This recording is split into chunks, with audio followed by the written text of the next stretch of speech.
આપકી અદાલતમાં former union minister Smriti Irani પર આરોપ છે કે તેઓ ઘમંડી છે.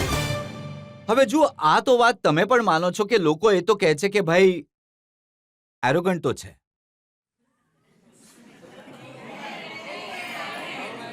જનતા અદાલતમાં નિર્ણય સંભળાવી રહી છે. જુઓ, આમાં બે વાતો કહીશ. લોકોને આદત નથી જ્યારે મહિલા સહારો નહીં માંગે. રાજનીતિમાં તો બિલકુલ નથી. લોકોને આદત નથી કે જ્યારે મહિલા કહે છે કે હું મારા દમ પર કરી શકું છું. લોકોને આદત નથી કે જ્યારે સામાન્ય વ્યક્તિ સાચું બોલે. લોકોને આદત નથી, અને એ જે સત્તાના નશામાં ચૂર છે, મને પગે નહીં લાગી. લોકોને આદત નથી, કારણ કે એક મહિલા માટે ઘણું જરૂરી છે કે એને કોઈ લચીલી નહીં સમજે. મને જો લચીલી સમજતા, મને ત્યારે વાંધો થતો કે સર ઉચકીને રાખે છે, નમતી નથી. તો આ ઘમંડની વાત નથી, સ્વાભિમાનની વાત છે. માત્ર રાજનીતિની વાત નથી. મુંબઈમાં જે ફિલ્મી પાર્ટીઓ થાય છે, ટીવી સ્ટાર્સની પાર્ટીઓ થાય છે, નથી જતા સ્મૃતિ ઈરાની? અમુક લોકો કહે છે કે એને માટે પણ ઘમંડી છું. બીજું શું? પાર્ટીઓમાં કામ નથી મળતા. જ્યાં લોકો દારૂના નશામાં હોય ત્યાં હું નથી જતી. જ્યાં લોકો સત્તાના નશામાં હોય ત્યાં પણ હું નથી જતી. જ્યાં લોકો ઠેકેદારોના નશામાં હોય ત્યાં પણ હું નથી જતી. જ્યાં દેશને કોઈને કોઈ વાર્તાના માધ્યમથી હીન ભૂમિકામાં પ્રસ્તુત કરવામાં આવે ત્યાં હું ચૂપ નથી રહેતી. જ્યાં ભલે કોઈ પણ મહિલા હોય, કોઈ પણ પાર્ટીની હોય, પક્ષની હોય, ધર્મની હોય, એ મહિલાની વિરુદ્ધ કોઈ ખરાબ શબ્દનો ઉપયોગ કરે તો હું ચૂપ નથી રહેતી. આ મારો સ્વભાવ છે. એ વાતને પણ એરોગન્સ માનવામાં આવે છે કે અવોર્ડ ફંક્શનમાં જાય છે, કે છે મને અવોર્ડ નથી જોઈતો, જરા આ નાનાઓને આપી દો. હોવું જોઈએ ને. હું 8 વર્ષ સતત એવોર્ડ મેળવતી ગઈ, અને મારી ઇન્ડસ્ટ્રીમાં બાકી એક્ટર્સ આવ્યા, અને મારો શો એટલો પોપ્યુલર હતો કે લોકોએ કહ્યું, નહીં, સારા અનુભવી કે પછી કોઈ નવો છોકરો જે આવ્યો હોય, જેણે પૂરી મહેનત કરી હોય, તમે એને કિનારે કરી દો કારણ કે હું પોપ્યુલર છું. તો મેં ઘોષણા કરી કે બસ, તમે મને સન્માન આપ્યું, હવે જે નવા બાળકો આવી રહ્યા છે, એમણે સારું કામ કર્યું, એમને તક આપો. એમાં ખોટું શું છે? એરોગેન્સ નથી. જો આપણે રસ્તો નહીં બનાવીશું તો બીજા આવીને નેતા પોતે એકલા ઘણા બને છે. બીજાને નેતા બનાવો તો સાચા અર્થમાં તમે નેતૃત્વ કર્યું છે. હું તો તમને એટલું જ કહીશ કે તમારી આ જે એરોગન્સ છે, ભલે રાજનીતિમાં હોય, ભલે ફિલ્મ વર્લ્ડમાં હોય, એ સારી છે. હા, પોતાના સંસ્કારો પર જો ઘમંડ કરવું ઘમંડી હોવાનું છે, બિલકુલ ઘમંડી છું. પોતાના દેશ પર ગર્વ કરવો જો ઘમંડી છે તો હું ઘમંડી છું.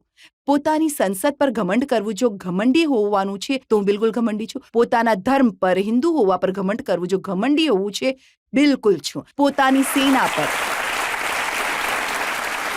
અને પોતાની સેનાના શૌર્ય પર જો ઘમંડ કરવું એ ઘમંડનું પ્રમાણ છે તો હું હિન્દુસ્તાની હોવાના નાતે ઘમંડી છું, કેમ કે મને આપણી સેના પર ગર્વ છે. પોતાના રાષ્ટ્રપતિનું સન્માન કરવું અને એ સન્માન માટે દુશ્મન પર ગરજવું જો ઘમંડ છે તો હું ઘમંડી છું. જનતામાંથી એક બે સવાલ લઈ શકીએ છીએ? હા. મેમ, શું એ સાચું છે કે તમને ખાવાનો ઘણો શોખ છે અને તમે જ્યાં પણ જાઓ છો ત્યાં તમને પહેલેથી જ ખબર હોય છે કે ત્યાં શું સારું ખાવાનું મળે છે?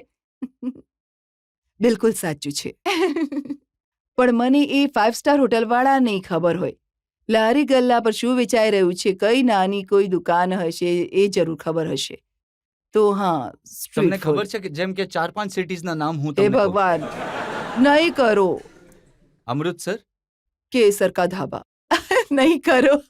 લખનઉ શુક્લાજી કી ચાટ બજારમાં. અને ઇન્દોર. રજતજી, ઇન્દોરમાં એક જગ્યા નહીં, ઇન્દોરમાં 56 માટે કયા જવાનું છે?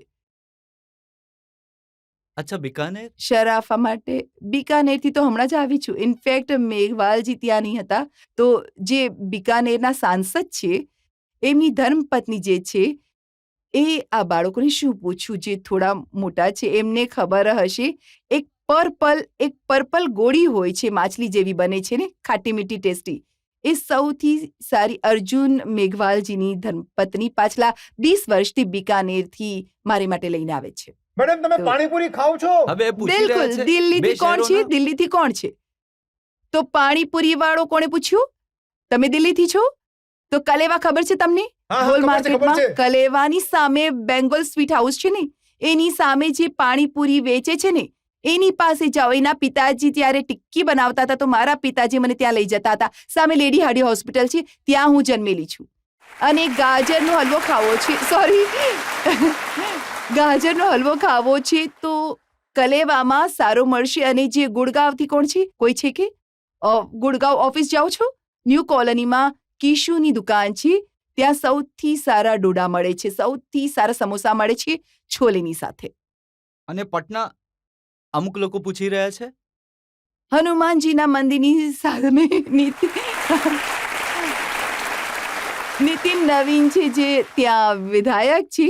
અમારા રાષ્ટ્રીય મીડિયા સહપ્રભારી અને જે છે હેડ છે સંજય મયુકજી, એ MLC છે. તો આ નીતિન અને સંજયે મને આખું પટના દુર્ગા પૂજાના સમયે એક ગ્રાઉન્ડમાં ફેરવી અને દરેક ગ્રાઉન્ડની સામે જે લારી ઊભી હોય છે, અમે 3 ભાઈ બહેન એ ત્યાં ખાતા હતા. હવે એક MLA થઈ ગયા છે, એક MLC થઈ ગયા છે, તો હવે બોલાવવું થોડું બિહારમાં મુશ્કેલ તો છે. આજકાલ પણ પ્રોબ્લેમ થઈ ગયો છે કે લલનજીએ મટન ચડાવ્યું, એની ઉજવણી કરી. જો શ્રાવણ આસ્થાનો વિષય છે અને લલનજી એક ઘણા અનુભવી નેતા છે. મારું એ માનવું છે કે ઘણીવાર આ વિષય રાજનૈતિક યંત્ર કે શસ્ત્ર પણ બની જાય છે. તો મારું માનવું છે કે જેનો જે સ્વભાવ છે, જેની જે આસ્થા છે, એ આસ્થાનું આપણે સન્માન કરીએ. એ લોકો શ્રાવણમાં મહિનામાં પોતાની આસ્થા પર એને ઠેસ સમજે છે, તો એ પોતાના જો સંવાદમાં શ્રાવણ પોતાના... મહિનો ના હોત ને હું તમને પૂછત લખનઉ, તો તમે કહેત ટુંડે કે કબાબ. મારી સરનેમ ઈરાની છે, તો પારસી તો સ્વભાવથી જ નોન વેજીટેરિયન છે. અને જો તમે મને વહુની ભૂમિકામાં જુઓ છો, તો તમે કઈ રીતે એ માની લેશો કે હું મારા સાસરાવાળાઓનો તિરસ્કાર કરું? જેની જેવી બંગાળી, જેમ કે મારી મા બંગાળી છે, તો એ તો માછર ઝોલ ભાત ખાય છે. અને બંગાળમાં રજતજીએ ઘણી સરસ એક કદાચ કલ્ચરલ એક એફિનિટી કહી લઈએ કે એક બિહેવિયર કહેવાય છે. તો જ્યારે પહેલીવાર કાર્યકર્તાએ મને ત્યાં જોઈ હતી, તો ત્યાં ટેસ્ટ શું થાય છે. તમે સાચેમાં કેટલા સારા બંગાળી છો. આ અમારે ત્યાં એક માછલી હોય છે ઇલિશની, તો એ કેવી રીતે ખાય? বেচে খাও કે ના বেচতে পারো না? એટલે તમે એ ખાઈ શકશો કે નહીં? અને તમે ટામેટાની ચટણી ભાતની સાથે પહેલા ખાઓ છો કે પછી ખાઓ છો? એનાથી તમને જોઈ રહ્યું છે એ કહી દેશે કે તમે બંગાળના કયા ભાગથી છો. તો ભાષાની સાથે સાથે ભોજન પણ આપણી રાષ્ટ્રમાં સાંસ્કૃતિક પરિચય છે. ને તમારું ઘણું સારું નોલેજ છે ભોજનના વિશે. એક બીજો એમ જ સવાલ થોડી પૂછી વજન વધાર્યું છે. મલૈયો લાવ્યા છો બનારસના છે એટલે પૂછે બનારસથી? છે બનારસમાં શું? બનારસમાં મલૈયો ખાધું છે ક્યારેક? અને લખનઉ વાળા ક્યાં ગયા? રામ આશ્રયનો પાન ખાધું છે ક્યારેક? હા, રામ આશ્રયનું પાન એમ તો અટલજી મંગાવ્યા કરતા હતા. દર રવિવારે એમના ઘરે આવતું હતું. તો મારો રામ આશ્રયના મલાઈ પાનથી પરિચય અટલજીના ઘરે થયો હતો. મને કોઈકે જણાવ્યું કે અમેઠીમાં જ્યારે તમે જાઓ છો તો તમને ગોબી મંચુરિયન ખવડાવવામાં આવે છે. અમેઠીમાં તો એક ઢાબાવાળા હતા જેમણે કહ્યું કે દિલ્હી આખાની પ્રેસ આવી ગઈ છે, તે ગામનું સાદું જમણ નહીં ખાશે, એમના માટે શું બનાવવામાં આવે? મેં કહ્યું કે ભાઈ શું છે? તો કહ્યું કે દીદી હું ગોબી મંચુરિયન બનાવી રહ્યો છું. મેં કહ્યું કેમ બનાવી રહ્યા છો? ગોબીનું ક્યાંક મંચુરિયન બને છે કે? તો કહે છે દીદી હું કહું છું તમે ખાઓ છો. મેં કહ્યું કે હું ખાઉં છું. તો કહે છે ઘણા લોકો પછી ખાવા લાગ્યા અને અમારી દુકાન હવે સારી ચાલવા લાગી છે, કેમ કે સામાન્ય ભોજન કરતાં એ ગોબી મંચુરિયનના પૈસા મેં વધારે રાખ્યા છે. તો હું આજે જે તમે જણાવ્યું એનાથી તો ઘણી બધી દુકાનો ચાલી જશે.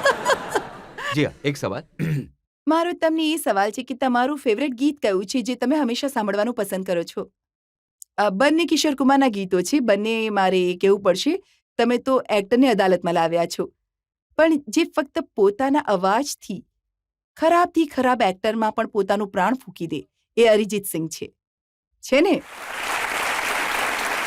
હું ચાહું છું તમારા દર્શકના નાતે કે એક દિવસ એક સુરીલી આ અદાલત થઈ જાય, અરિજીતને જોઉં આ તમારી અદાલતમાં, એ મારી ઈચ્છા છે. પણ જે તમે પૂછ્યું તો કિશોર કુમારના 2 ગીતો છે. મિસ્ટર ઇન્ડિયા કોણે જોઈ છે? હા, તો એમાં એક ગીત છે જિંદગી કી યહી રીત હૈ હાર કે બાદ હી જીત હૈ. અને બીજો ઋષિજીનો કેમ કે આપણે ઉલ્લેખ કર્યો હતો કાર્યક્રમની શરૂઆતમાં, તો ऋषिजी પર ફિલ્માવવામાં આવેલ કિશોર કુમારનું એક ગીત છે. जीवन के दिन छोटे सही हम भी बड़े दिल वाले कल की हमें फुर्सत कहा सोचे जो हम मत वाले.